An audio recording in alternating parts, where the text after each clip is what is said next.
नमस्कार, स्वागत है आप सभी का जी राजस्थान में। मैं आपके साथ खुशबू खान। बात करेंगे मिशन मरुधरा पर है पीएम मोदी। नाथद्वारा के बाद पीएम मोदी माउंट आबू जाएंगे और आबू रोड में ब्रह्म कुमारी शांतिवन परिसर का दौरा करेंगे। यहां पर सुपर स्पेशलिटी चैरिटेबल बता दें कि ग्लोबल अस्पताल की नींव भी रखेंगे और 50 ये सुपर स्पेशलिटी एकड़ के क्षेत्र में फैला होगा। और पीएम मोदी गेज परिवर्तन परियोजना और नई लाइन की भी आधारशिला रखेंगे।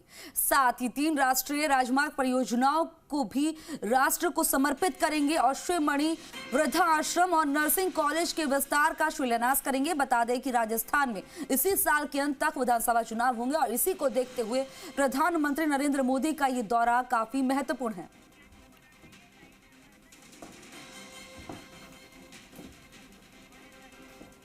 और इसी खबर पर ज्यादा जानकारी के लिए मेरे सहयोगी शशि मोहन शर्मा हमारे साथ लाइव जुड़ गए हैं। शशि, मिशन मरुधरा पर है पीएम मोदी इस साल के अंत तक, क्योंकि चुनाव भी होने हैं राजस्थान में, तो ऐसे में पीएम का ये दौरा काफी अहम हो जाता है।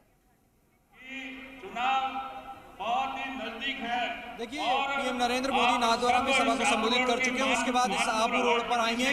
आपको ध्यान होगा 22 सितंबर 2022 को यानी पिछले साल प्रधानमंत्री नरेंद्र मोदी जब नवरात्र में अंबाजी के मंदिर गए थे, वापस यहाँ से लौटते हुए इसी जगह पर आदिवासियों को संबोधित करने का भी कार्यक्रम था संक्षेप में। लेकिन रात के 10 बज गए थे, तब माइक पर पाबंदी हो जाती है रात 10 बजे बाद। मोदी ने कहा था कि वो इस प्यार को चुकाने, इसका प्यार का कर्जा चुकाने आएंगे और उनसे ब्याज सहित चुकाएंगे। तो आज प्रधानमंत्री नरेंद्र मोदी का दौरा यहाँ पर हो रहा है। एक जनसभा है बीजेपी की और यहाँ लोगों में भी उत्साह दिख रहा है। ये देखिए, महिला शक्ति, नारी शक्ति ये बैठे हैं और मोदी का मास्क लगा करके ये बैठे हैं। इन लोगों का यही मैसेज है कि ये मोदी के प्रति अपना समर्पण और समर्थन जता रहे हैं। क्या सुनने आए आप प्रधानमंत्री नरेंद्र मोदी से? पहले भी यहाँ पर नरेंद्र मोदी जी हमको जो वादा करके गए थे कि मैं वापस आऊंगा, तो हमें उनकी जो भी घोषणा है वो सुनने के लिए आए हैं। और हमारे चुनावी जो है तो उनमें उनका जो भी सहकार रहेगा हमको। आप अभी यहाँ पर पीएम नरेंद्र मोदी के मास्क भी बांट रहे थे, क्या मैसेज है मास्क बांटकर? कि जब मोदी जी आए हैं उनको सुनो, वो जो बोलते हैं उनकी जो योजना है उनको सुनो और आने वाले समय उनको बहुमत देकर वोट दे करके उनको विजयी बनाओ, यही संदेश देना चाह रही थी। लेकिन लोकसभा में जिताओगे या विधानसभा के चुनाव में जिताओगे? हर एक सभा में मोदी जी को जिताएंगे। हर एक सभा में, कोई भी सभा हो, मोदी जी जिंदाबाद, उन्हीं को जिताएंगे। दोनों में जिताएंगे, पूरी बहुमत से जिताएंगे। देखा ये किस तरीके से इन महिलाओं में, इन लोगों में उत्साह है पीएम नरेंद्र मोदी के आने के प्रति। और जब मोदी यहाँ आएंगे तो ये ऐसा जो कहलाता है प्रदेश का, वो घोड़वाड़ कहलाता है। यहाँ की जो विधानसभा सीटें हैं वहाँ पर बीजेपी का बाहुल्य देखा जा सकता है। और आप एक बात और देखिए कि जिन जिलों में मोदी आएंगे वो तकरीबन 5 जिले ऐसे होंगे जिनके लोगों को मोदी संबोधित करेंगे। और नाथद्वारा में जब उन्होंने कार्यक्रम किया तो वहाँ राजसमंद और उदयपुर के लोगों को संबोधित किया। अब जब यहाँ आबू रोड पर कार्यक्रम करेंगे तो सिरोही, पाली और जालौर का जो गोडवाड़ का क्षेत्र कहा जाता है उसको संबोधित करेंगे। इन 5 जिलों की स्थिति देख लें तो 26 विधानसभा सीट यहाँ पर आती हैं और उन 26 सीटों में से 19 सीटें बीजेपी के पास में अभी मौजूदा हालात में हैं। सुबह हमारी नेता प्रतिपक्ष राजेंद्र राठौड़ से बात हो रही थी तो उनका दावा था कि पार्टी अब की बार के चुनाव में सभी 26 सीटों पर जीत दर्ज करेगी। और आप ये देखिए यहाँ पे शशि चीज मैं आपसे जानना चाहती हूँ, जिस तरह से आप लोगों की प्रतिक्रिया सामने आ रही है और पीएम की अब क्योंकि ताबड़तोड़ दौरे चलेंगे, जाहिर तौर पर चलेंगे क्योंकि दिग्गजों के दौरे चलते हैं, उससे काफी वोट बैंक पे फर्क पड़ता है। तो ऐसा लग रहा है कि राजस्थान में इस बार जब बीजेपी मैदान में जब उतर रही है तो वो जाहिर तौर पर पीएम के चेहरे पर चुनाव लड़ रही है। एक बार अपना सवाल दोहराएंगे खुशबू? क्योंकि शशि देख रहे हैं कि अब दिग्गजों के दौरे चलेंगे और जाहिर तौर पर चुनाव है और दिग्गजों के दौरे से काफी फर्क पड़ता है, वोट बैंक पर फर्क पड़ता है। और ऐसे में पीएम का ये दौरा काफी अहम हो जाता है और जाहिर तौर पर बीजेपी ऐसा लग रहा है क्योंकि लोगों की प्रतिक्रिया भी जिस तरह से सामने आ रही है कि पीएम के आने से बहुत फर्क पड़ रहा है कि पीएम के चेहरे पर बीजेपी मैदान में उतरेगी। देखिए, जब किसी भी पार्टी के राष्ट्रीय नेता आते हैं तो उससे फर्क तो पड़ता ही है। आप यहाँ देखिए कि अलग अलग समाजों के, धर्मों के लोग भी यहाँ पर दिख रहे हैं और ये जो कार्यकर्ताओं के साथ में धर्मों के जो अलग अलग प्रतिनिधि हैं वो भी यहाँ पर आए हुए हैं और आने का मतलब ये कि वो प्रधानमंत्री को सुनना चाहते हैं और अब आप जिसके प्रति समर्थन जताते हैं, जिसके प्रति आस्था जताते हैं, उसी को आप सुनना चाहते हैं। हमारे साथ में बीजेपी के प्रदेश महामंत्री मदन दिलावर हैं, हमीर सिंह बायल हैं विधायक, उनसे बात करते हैं। दिलावर जी, क्या उत्साह दिख रहा है लोगों में, क्या रेस्पॉन्स दिख रहा है? जबरदस्त रेस्पॉन्स है, इस क्षेत्र की जनता में जबरदस्त उत्साह है। मोदी जी को सुनने के लिए दूर दूर से, वाहनों से नहीं लगे, वो लोग पैदल भी चल करके आए हैं। आपके क्षेत्र से कितने लोग आए? आमतौर पर माना जाता है यहाँ जब सभा होती है तो घोड़वाड़ के ही लोग आते हैं, लेकिन आप तो बाड़मेर से भी आए हैं। मेरे क्षेत्र से भी और बाड़मेर जिले से भी लोग आए हैं, मेरी विधानसभा से भी काफी लोग आए हैं। जहाँ मोदी जी का राजस्थान में दौरा होता है तो जनता की भीड़ भी उमड़ पड़ती है। हर कोई इच्छा करता है कि मैं पहुंचकर मोदी जी का उद्बोधन सुनूं। राष्ट्र के लिए जो भला कर रहे हैं उसके लिए, मोदी जी को देखने के लिए, सुनने के लिए लाखों की तादाद में लोग आएंगे। मोदी जी के इस दौरे से कहाँ फर्क पड़ेगा, कौन से चुनाव में ज्यादा फर्क पड़ेगा? ये आने वाले 2023 के चुनाव में और 24 के चुनाव में वैसे भी राजस्थान बड़ा मजबूत है। आपने देखा होगा कांग्रेस की अंतरकलह और आपस में सचिन जी और अशोक गहलोत जी के बयान आपने सुना होगा, कल भी उनकी प्रेस वार्ता सुनी होगी। तो मैं ये राजस्थान में वैसे तो टन बना हुआ है पर कांग्रेस का खात्मा हो जाएगा, क्योंकि इनकी नीतियां ऐसी है। अभी जो रात शिविर चला रहे हैं, हमारे मदन जी भाई साहब ने कोटा में भी कहा था, अगर वो सिर्फ पेपलेट बैठने के अलावा कुछ भी नहीं कर रहे, धरातल पे कुछ हो नहीं रहा है, जनता के साथ में धोखा और तलावा किया जा रहा है। कार्यकर्ताओं के साथ संगठन में कितनी धार आएगी मोदी के दौरे से? देखो, भारतीय जनता पार्टी लगातार, जो एक चुनाव होते थे दूसरे चुनाव की तैयारी में लग जाते हैं, तो लगातार काम कर रहे हैं। और बीच बीच में माननीय मोदी जी से मिलने से, मोदी जी के आशीर्वाद से और ऊर्जा का संचार होता है। तेज गति से कार्यकर्ता काम करेंगे और बहुत ही अच्छी सीट ला करके राजस्थान में हम सरकार बनाएंगे। कहाँ से आए हो आप? सिरोही से युवा मोर्चा जिला महामंत्री हूँ बीजेपी से। क्या मैसेज देके जाना चाहते हैं? मैसेज ये, आज जो सिरोही के अंदर जो आप ये भीड़ देख रहे हो, ये आने वाले समय में कांग्रेस को पूरा उखाड़ने का काम करेगी। और युवाओं के अंदर जो क्रेज है, आज आप देख सकते हो कितनी संख्या में, भारी संख्या में युवा पहुंचे हैं। और जो राजस्थान सरकार से त्रस्त है युवा। घोड़वाड़ में कितनी सीटें हैं आपके पास में, बीजेपी के पास? बीजेपी की यहाँ सिरोही जिले में अंदर पूरे घोड़वाड़ में, पाली, जालोर, सिरोही में कितनी सीटें हैं बीजेपी? 18 है। 20 में से 17, 20 में से अभी 18 सीटों पर भारतीय जनता पार्टी है। और आने वाले समय में पूरे जोधपुर विभाग में मात्र और मात्र भारतीय जनता पार्टी का शासन दिखने को मिलेगा आपको। वो देखिए, यहाँ कैमरा पर्सन पवन से कहूँगा जरा मंच का भी दिखाएं। मंच पे राजेंद्र राठौड़ जो प्रतिपक्ष के नेता हैं वो दिख रहे हैं। आपको जगसी राम कोहली दिखाई देंगे, भजनलाल शर्मा जो बीजेपी के प्रदेश महामंत्री, साथ में राजेंद्र गहलोत जो राज्यसभा के सदस्य हैं, इनके साथ में अलका गुर्जर जो बीजेपी की राष्ट्रीय मंत्री हैं, सतीश पूनिया जो पूर्व प्रदेश अध्यक्ष और अभी उपनेता हैं प्रतिपक्ष के, वो पहुंच गए हैं। साथ में ओम माथुर, अर्जुन राम मेघवाल और कैलाश चौधरी भी मंत्रणा कर रहे हैं। और यहाँ जो इस सभा स्थल पर जो टेंट लगाया गया है उसका जायजा ले रहे हैं। और ये यहाँ दरअसल 3 टेंट लगाए गए हैं, 3 बड़े बड़े जो शामियाने लगाए गए हैं। उसके बाद में पीछे और भी जो लोग आएंगे उनको छाया की व्यवस्था मिल सके उसके लिए भी टेंट लगाए गए हैं। हालांकि थोड़ी आंधियाँ चली थी थोड़ी देर पहले, उससे कुछ टेंट के जो स्तंभ हैं वो गिर गए थे। हालांकि उन्हें दुरुस्त करने की प्रक्रिया लगातार जारी है, कुछ को दुरुस्त कर दिया गया है। और यहाँ लोगों को लाकर मोबिलाइज करने के लिए उन्हें रिचार्ज करने की कोशिश पार्टी की तरफ से हो रही है। और यह कोशिश इस रूप में देखी जा सकती है कि घोड़वाड़ की जो सीटें हैं 21 सीटें, उनमें से ज़्यादातर के ऊपर पार्टी जीत सके। साथ में जो राजसमंद और उदयपुर का जो हिस्सा है वहाँ भी पार्टी मजबूत पकड़ बना सके। हालांकि ये जो 26 सीटें जिनका हम जिक्र कर रहे हैं उनमें से 19 सीटें अभी बीजेपी के पास में है। 1 सीट उदयपुर शहर की खाली है।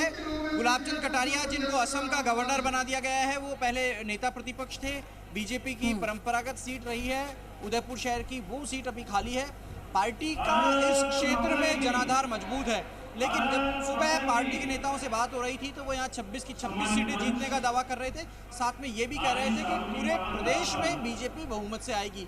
हालांकि पीएम के दौरे से पहले कार्यकर्ताओं का ये उत्साह बोल रहा है, ये नेता जानते हैं कि उनको लगातार चुनाव तक सक्रिय रहना होगा और इस सक्रियता को बनाए रखने के लिए ही पीएम का यह दौरा हो रहा है। जी, ऐसे में शशि नाथ द्वारा उसके बाद आबू रोड का पीएम का ये दौरा, कई सारी सौगातें, इससे कितना फर्क पड़ने वाला है? जनता में जब मैसेज आएगा तो क्या समीकरण कैसे बदल सकता है?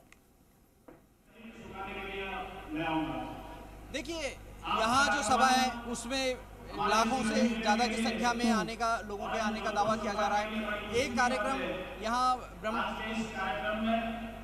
ब्रह्म कुमारी इसका जो कार्यक्रम है वो उसको प्रधानमंत्री नरेंद्र मोदी संबोधित करेंगे। उसमें 20,000 से ज़्यादा लोगों की बैठने की क्षमता का सभागार है, सुनेंगे उसको और ज़्यादा। तो जब प्रधानमंत्री ऐसे कार्यक्रमों में जाते हैं, लोगों से उनका सीधा संवाद होता है, सीधे तौर पर कनेक्ट होते हैं, तो जिस नेता के प्रति आपका समर्थन होता है आप उसी को सुनने के लिए जाते हैं।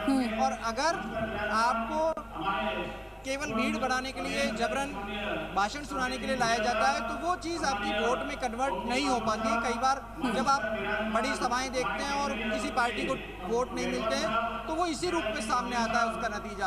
और यही कारण है कि पार्टी ये चाहती है कि स्वयंस्फूर्त होकर के लोग ज़्यादा से ज़्यादा संख्या में खुद मोबिलाइज होकर के सुनने के लिए आएंगे तो वो वोट में भी कन्वर्ट हो सकेंगे और यही पार्टी का फोकस रहता है। हालांकि नेताओं को अलग अलग टास्क दी जाती है भीड़ को लाने के लिए, यहाँ संख्या बल अच्छी संख्या में प्रदर्शित करने के लिए, क्योंकि ये भी एक ताकत दिखाने का जरिया होता है। तो उस टारगेट में लोग कितना गंभीरता से लेते हैं यह भी उसके ऊपर निर्भर करता है कि कौन नेता आ रहा है, वो उस नेता के प्रति कितने समर्पित हैं। अभी पार्टी में नरेंद्र मोदी सर्वमान्य नेता है बीजेपी के और यही कारण है कि उनकी सभाओं में भीड़ जुटाने के लिए जहां लोग स्वयंस्फूर्त आते हैं तो नेता भी सक्रियता से जुटते हैं। यही कारण है कि पीएम की सभा में भीड़ आ रही है। और शशि, लेकिन एक चीज ये देखने वाली बात भी है, जैसे पीएम की जब सभा होती है वहां पर पीएम का जो संबोधन होता है वो लोगों को ऐसे कनेक्ट करता है कि लोग आकर्षित होते हैं पीएम की तरफ और इससे बीजेपी को जाहिर तौर पर पूरा फायदा मिलता है। देखिए, दो तरह के कार्यक्रम हैं आज पीएम का जो राजस्थान दौरा, उसमें एक नाथद्वारा की सभा हुई जो सरकारी कार्यक्रम था जिसमें मुख्यमंत्री अशोक गहलोत, विधानसभा अध्यक्ष और नाथद्वारा के विधायक सीपी जोशी भी मौजूद रहे। वहाँ संबोधन रहता है लेकिन उस संबोधन का एक दायरा होता है क्योंकि वो एक सरकारी कार्यक्रम होता है, उसकी अलग गरिमा होती है। और जब पार्टी का कार्यक्रम होता है तो नेता अपने आप को थोड़ा फ्री महसूस करते हैं, थोड़ा खुल करके कार्यकर्ताओं से संवाद करते हैं और कार्यकर्ताओं से इस संवाद के कारण ही नेता अपनी बात दिल से रखते हैं। और जब दिल से बात रखते हैं नेता तो सीधे तौर पर वहाँ जो मौजूद लोग होते हैं, जनता होती है, उससे कनेक्शन स्थापित होता है। यही कारण आपने देखा अभी महिला मोर्चा से जुड़ी हुई कार्यकर्ता थी, वो मोदी के फेस मास्क लेकर के आई थी और वो मास्क लगा करके ये दिखाती है कि वो भी अपने आप को मोदी के बराबर मानती है। जब हमने उनसे पूछा कौन से चुनाव में समर्थन देंगे, विधानसभा चुनाव में समर्थन देंगे या लोकसभा चुनाव में समर्थन देंगे, तब उनका कहना था कि हर चुनाव में, हर सभा के चुनाव में वो मोदी को समर्थन देंगे, चाहे विधानसभा हो चाहे लोकसभा। तो इस तरह जब किसी नेता के प्रति लोगों में जुनून होता है तो वो समर्थन ठीक। शशि, क्योंकि आप लगातार लगे हुए हैं वहीं सभा स्थल पर मौजूद है, थोड़ा सा रिलैक्स हो जाइए, आपके पास फिर से आती हूँ। लेकिन सभा की एक बार ये आपको तस्वीरें दिखा रहे हैं, आप देख रहे हैं कि जो यहाँ पर महिलाएं मौजूद है, महिला कार्यकर्ता मौजूद है, उनके चेहरे पर प्रधानमंत्री का ये मास्क देख सकते हैं। जब इनसे पूछा गया कि कौन से चुनाव में पीएम का आप साथ देंगे, बीजेपी का साथ देंगे, तो उन्होंने कहा चुनाव कोई भी हो प्रधानमंत्री का साथ देंगे। तो आप देख रहे हैं कि किस तरह से लोग जो है अपने आप को कनेक्ट महसूस करते हैं जब प्रधानमंत्री का संबोधन होता है। ये एक चीज दर्शाता है, दिखाता है कि जब पीएम का संबोधन होता है वो कुछ ऐसे शब्दों का इस्तेमाल करते हैं कि लोग अपने आप को जुड़ाव महसूस करते हैं और इसका सीधा फायदा बीजेपी को मिलता है। और क्योंकि अब ये चुनावी साल भी है, इस साल के अंत तक विधानसभा चुनाव होंगे राजस्थान में और उससे पहले पीएम का ये दौरा, इससे पहले सरकारी कार्यक्रम, जिस तरह से मेरे सहयोगी शशि ने बताया कि नाथद्वारा में वहां पीएम का संबोधन हुआ, आपने देखा कि काफी तादाद में लोगों की जो है वहां पर एक मौजूदगी दिखाई दी। तो वहीं मंच पर एक अलग तस्वीर भी दिखाई दी, पीएम मोदी के साथ प्रदेश के मुख्यमंत्री, वहीं आपने देखा कि दोनों सीपी जोशी वहां पर मौजूद थे। तो वो एक सरकारी कार्यक्रम था। लेकिन आबू रोड में जब यहाँ कार्यक्रम होगा तो आप ये समझिए कि लोगों में जो उत्साह है, जो मंच की तस्वीरें, जो यहाँ पर भीड़ दिखाई दे रही है, इतनी गर्मी भी सरगर्मी इतनी तेज दिखाई दे रही है, लोगों के अंदर एक उत्साह दिखाई दे रहा है प्रधानमंत्री को लेकर। जो पीएम ने वादा किया था वो वादा पूर्ण कर रहे हैं। उन्होंने कहा था, उस टाइम संबोधन नहीं हो पाया था, 10 बज गए थे, तो उन्होंने कहा था दोबारा आऊंगा। अब क्योंकि लोगों के बीच में दोबारा से आए हैं और कई दौरे अभी होंगे पीएम के, ऐसे में इस दौरे को देखते हुए, इन तस्वीरों को आप देखते हुए इस बात से अंदाजा लगा सकते हैं कि कितना प्रभाव पड़ने वाला है। बहरहाल कई सारे दौरे, कल आपने देखा कि राहुल गांधी का भी दौरा हुआ था। अब ये दौरे चलते रहेंगे, इन दौरों से कितना फायदा होगा ये तो खैर आने वाला वक्त बताएगा। तो अभी नाथद्वारा के बाद पीएम मोदी माउंट आबू जाएंगे। यहाँ पर सभा स्थल में भीड़ जुटनी शुरू हो गई, काफी तादाद में लोग इकट्ठे भी हैं, लाखों की तादाद में लोग पहुंचेंगे ये पूरी तरह से कहा जा रहा है।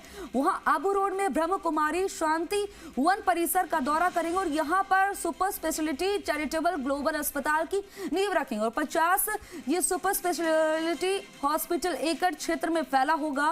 पीएम मोदी गेज परिवर्तन परियोजना और नई लाइन की भी आधारशिला रखेंगे और साथ ही 3 राष्ट्रीय राजमार्ग परियोजनाओं की भी राष्ट्र को सौगात देंगे, समर्पित करेंगे।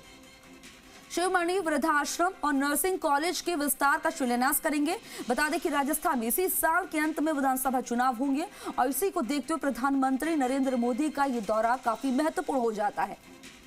तो तस्वीरें आपको आबू रोड की दिखा रहे हैं, आबू रोड में जहां सभा स्थल की तस्वीरें, यहाँ पर लोगों का जो उत्साह दिखाई दे रहा है। खासतौर पर आप देख रहे हैं कि महिलाओं में एक अलग तरह से उत्साह, जो यहाँ पर महिला कार्यकर्ता मौजूद हैं, पीएम मोदी का यहाँ पर मास्क उन्होंने लगा रखा है, वो एक तरह से ये दर्शा रही हैं कि पीएम के आने का उनको कितना यहाँ पर इंतजार है और उनके स्वागत के लिए उन्होंने क्या तैयारी कर रखी है ये आप देख रहे हैं। वहीं पीएम भी किस तरह से लोगों से कनेक्ट होते हैं ये भी तस्वीर यहाँ पर देखने को मिलेगी। तो मिशन मरुधरा पर पीएम मोदी, माउंट आबू में पीएम मोदी का कार्यक्रम है। कार्यक्रम स्थल की तस्वीरें ये आपको दिखा रहे हैं। इससे पहले नाथद्वारा में, हालांकि वो सरकारी कार्यक्रम था, उस दौरान आपने जब पीएम को सुना तो लोगों के अंदर एक उमंग थी प्रधानमंत्री को सुनने के लिए कि पीएम उनके पास आए, उन्हें सौगातें देंगे और कई सारी सौगातें दी भी हैं पीएम ने। अब माउंट आबू में इंतजार हो रहा है। तस्वीरें आपको दिखा रहे हैं मेरे सहयोगी लगातार यहाँ पर ग्राउंड जीरो से बने हुए, सभा स्थल से बने हुए हैं और पल पल का अपडेट आप तक पहुंचा रहे हैं। और ये तस्वीरें, इन तस्वीरों में आप देख रहे हैं माउंट आबू में पीएम मोदी का कार्यक्रम, उससे पहले लाखों की तादाद में लोग यहाँ पर मौजूद हैं।